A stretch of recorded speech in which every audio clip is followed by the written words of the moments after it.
Hello, good afternoon, Benji and team. This is Phil Irvine coming to you from Los Angeles, California, and I hope you can catch my full shirt here. This happens to be the last triathlon that I participated in out here. I kind of mentioned in my note to Stacy, I'm currently an active triathlete, marathon runner. Plus, I just crossed the age of 40, so starting to deal with some aches and pains. So I have a lot of appreciation of the product set that you all have developed, and definitely see the product market fit currently. I see a huge opportunity to join the organization. So a little bit about myself. I'm an e-commerce and marketing executive, have over 15 years of experience. I've had leadership roles in growth marketing, CRM, but most recently have had a focus just more in generally over e-commerce P&L management, so owning the entire profit and loss statement. So, my focus really has been on putting in market and evolving the best website experiences for prospective and current customers, and really partnering hand in hand with marketing organizations, operations, analytics to realize a holistic customer experience, and which I perceive as being seamless, personalized, and also having a balance of communicating the brand values. I think a big mistake you see with a lot of brands is they're purely focused on performance, but I think in today's world more than ever, you have to have a huge balance of branding and storytelling and your key value props with levers to drive performance, outside of just pure discounting and whatnot. So, just wanted to tee that up as a little bit of a background about myself. So currently I'm with an organization called Mojo, and I have a hybrid role right now. It's a small consulting firm. So when I joined a year ago, this firm's focus mostly was in creative production, design. There's a MarTech practice and some high-level management consulting strategy, but I really came in to drive e-commerce as a new practice area for our firm. So with 50% of my role, I'm actively working on strategic e-commerce projects for clients. And then with the other half of my role, this agency actually owns and operates two non-alcoholic spirit beverage brands. So I'm actually the acting head of e-commerce for both of those brands. But I'll start with the one client first that I bought in as a new business opportunity, where essentially I have a team that's running everything website, e-commerce, CRM strategy related. And a little bit of background, because I think it's relevant for this as well too. It's a company called Muse. They have a really innovative headband that's used for meditation, sleep, and breathing exercises. So this headband is interesting because it connects to a mobile app, and while you're wearing it and using it for various activities, it's tracking your brain waves and your heart rate. So through the exercises that they facilitate, you're going through these meditation or breathing applications, but then it's also reading your brain waves at the same time. So it's a really interesting group.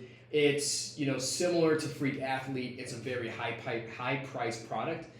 So we're having to figure out varying ways to bring the right traffic to the site, but then also think about how to progress them along the customer journey in the right way to get them to purchase.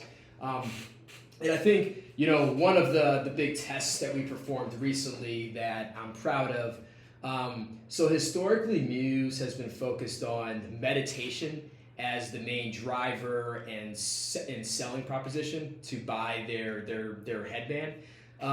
But through customer research, they actually felt as if the bigger market opportunity was leaning more into the brain performance and brain focus elements in terms of their app content and the power of the data with reading your brain activity. So my team essentially spearheaded a shift to help them with this brand messaging transition away from meditation, more towards brain performance.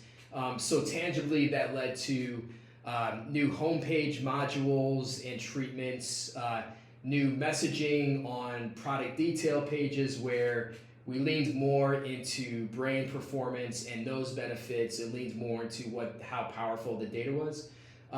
Additionally, from a creative and imagery perspective, instead of showing people, sleeping or, in meditative states, we leaned more into everyday users engaging in regular activities, whether it's at work, whether it's brain teasers or things like that.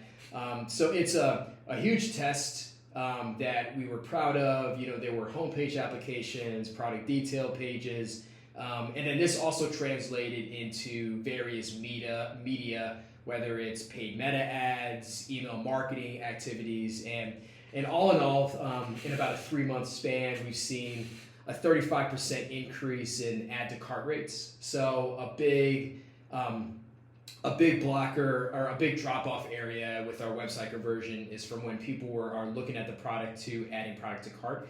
95% historically have dropped off at that stage of the funnel. So we were able to increase the percentage of progression to 35%, and then an overall increase of 11% in overall conversion for the site. So that was a huge test that we're very proud of. We're still doing some great work with Muse. But I'll pivot to the two other small non-alcoholic beverage brands that I'm the acting head of e-commerce for. Both are extremely small. I joined both brands about a year ago. I thought it'd be great to call this out because I would imagine in the current state with Freak Athlete, you're in a kind of a small, scrappy mode. And with both of these brands, I was bought in to really help stand up the website experiences, all of the go-to-market marketing and media, dashboards, helping to coordinate fulfillments with platforms like ShipStation. I know the focus here is purely e-commerce, but I just wanted to call that out to understand that I really understand how all the pieces in the puzzle connect. And, with the website being the central hub to facilitate the brand storytelling, the transactions, I have a huge passion of using data, research, and learnings to connect outbound media with the website and also with customer service as well too. Especially with a high-priced product like this where there's a lot of education that's involved. I see a contact center, whether that's chatbots, tools like Zendesk where it's online support, or maybe even phone calls. I know that's kind of expensive, but it might be something to look into in the future.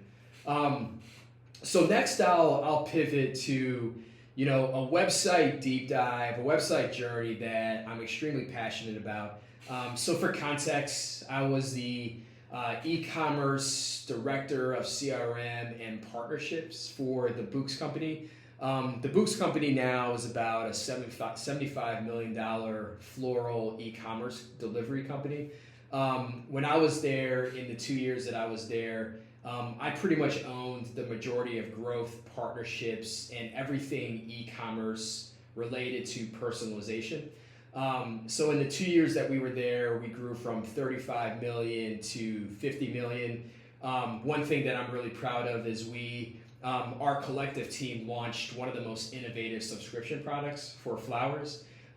So on top of the regular, order a product and have it delivered on a regular cadence, whether it be weekly, monthly, quarterly, so on and so forth, we set up the first subscription product for flowers where consumers could pre-select specific dates, specific flower types, and specific recipients that they shipped flowers to. So with flowers, Mother's Day and Father's Day and Valentine's Day are the three primary periods. So we had those as options as far as occasions. We had birthdays, we had anniversaries, but then we also had specific recipient options. We stood up an address book where you can save contacts for easy setup. And then probably most importantly, we had about 50 to 100 floral arrangements, and you could pre-select the flowers that were delivered on these specific occasions to these specific recipients. So that's something we were hugely proud of. But I think the portion of the customer experience that I wanted to illuminate and dive into. So with flowers, Mother's Day is probably encompasses about 50 to 55% of yearly revenue. So we would often call it our Super Bowl moment in the floral industry. And in the second year that I was at the Books, we had the luxury. We invested in a customer data platform. It allowed us to create 6 new personas. So we had interesting personas around flower preferences that people liked to gift, different recipients, as I mentioned, different occasions. We had price point indicators to give us a proxy if people wanted to buy, 1 dozen versus 3 dozen flowers. We also had signals if people like vases. But all in all, it was really interesting because we were able to use all of these new personas, and we created about 6 new personalized customer journeys for Mother's Day, where we had coordinated personalization between email, paid media, and then most importantly with the website. And as we led into Mother's Day, we personalized each of these facets of the site, including custom landing pages. So, what kind of really stood out was, if we knew somebody preferred to give their mother 2 dozen flowers, for instance, we would have that image in an email to promote whatever offer or promotion. But then we would drive them to a landing page with a person with their mother, and then have a proxy for representing the 2 dozen flowers there as well. So all in all, we did this. We also personalized some paid media, but all in all, it led to about a 40% growth year over year with Mother's Day. And it was something that our entire team was hugely proud about. So just the last topic here to touch on with my intro. Looking at doing a quick scan of the Freak Athlete website, and this is a common low-hanging fruit that I see for a lot of brands, especially ones with higher priced products that might not be completely understandable upon a first visit, is really for a site to be powerful, you have to make it engaging and interactive with your customers and prospective customers. And so, it's starting to become more common, but I don't think a lot of brands do it in the best way. But I really think setting up some type of profiling quiz would be hugely beneficial for the brand. So to kind of walk you through how I envision the experience, as somebody visits, you don't want it to be too intrusive, but getting some data points around, what type of athlete are they? Are they more of a bodybuilder interested in building muscle, toning, versus endurance athletes versus people that are maybe more interested in flexibility? I think understanding the reasons why customers are seeking you out and understanding more about their lifestyle and tangible data points about what's going to resonate with them, it's going to provide a couple of different benefits. So after servicing this quiz, collecting this information from the consumer, that's truly powerful data, which can then help you to output personalized landing pages depending upon which of these personas that they are based off of their answers. And then with the personalized landing pages, you can have differentiating talking points about how to link the benefits of the products to their pain points and their needs. I've just seen this be so much more powerful than just leading with the product talking points. Obviously, the product talking points and benefits are necessary, but having a balance of talking through that, but then tying it to the specific ailments or the specific goals and objectives of your audience is what helps brands stand apart from others. And then also, I know this role is focused on e-commerce and the website, but there's also applications here for email marketing, for paid media. when you think about remarketing to these users after they fill out these surveys and this profiling information, that is truly powerful data where you can talk to them specifically about their goals, objectives, and ailments. And it's through testing that I've done with a lot of other brands in the fitness and wellness space specifically. We've seen huge lifts in performance and ultimately conversion when you take this approach.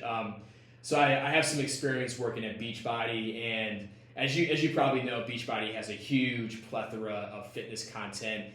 Some very extreme bodybuilding type workouts. You have Shaun T, who's more into the Tabata, that type of stuff, and then Tony Horton has his own brand, and then there's Autumn Calabrese, which has more low impact workouts, and we would constantly survey and profile our customer database, but then use this data to personalize email, personalize the site, personalize paid media from a creative standpoint, audience standpoint, and then also from a messaging standpoint.